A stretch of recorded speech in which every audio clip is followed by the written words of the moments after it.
Warmest greetings in the Lord. I'm Dr. Dennis Roxter, Senior Pastor here at Duluth Bible Church, and I would like to introduce to you a new series that we have begun in the book of Genesis. We seek to go verse by verse through this book, this foundational book, this book of beginnings, which every believer should be very, very familiar with. There are many reasons why one should study the book of Genesis, but first of all, because Genesis explains the origin and meaning of essentially everything in the universe. In Genesis, you're going to read and study God's perspective on how the universe began, how the solar system began, how man began, how sin began, how the promise of salvation began, about God's plan of the ages, about his plan for marriage, his plan for the family, his plan for government, his plan of nationalism, and so forth. And so it behooves you to study the book of Genesis, and we encourage you to join in with us as we go verse by verse through this important book of the Bible. Furthermore, it provides a biblical worldview from God's perspective. You see, you have a pair of glasses on, whether you realize it or not, in which you are looking at life from a certain perspective. A biblical worldview allows you to see the world as God sees it. And that's so critically important for a third reason why it's important to study the book of Genesis, is because this book is constantly under attack and is ridiculed by man, though engineered by Satan. You see, of any section, any book of the Bible that is under attack, Genesis chapters 1 through 11 experience the greatest, and understandably so.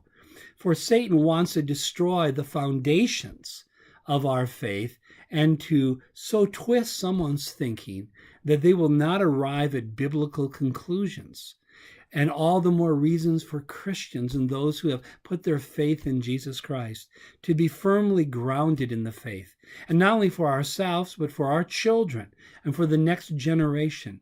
For we live in a Romans 1 culture that disdains the Word of God, that has rejected moral absolutes, that have rejected a biblical view of origins.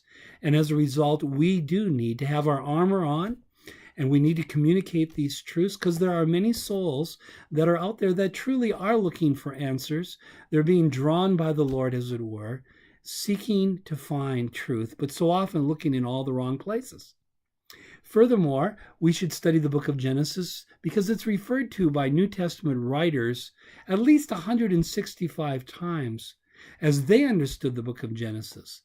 And in doing so, like studying anywhere in the Old Testament, you will get an idea of the plan of God. You will see both positive and negative examples for us to be warned or encouraged thereby. Through studying the book of Genesis, again, you will become acquainted with Jesus Christ. For indeed, he is the seed of the woman in the book of Genesis, among other things. And so I highly encourage you to join with us. Glad that you tuned into this introduction video, per se, and trust that you will continue with us, as we'll be studying this book at least once or twice a week for the next many weeks, as obviously 50 chapters of the Bible cannot be understood with any amount of depth without taking the time to do due diligence and study.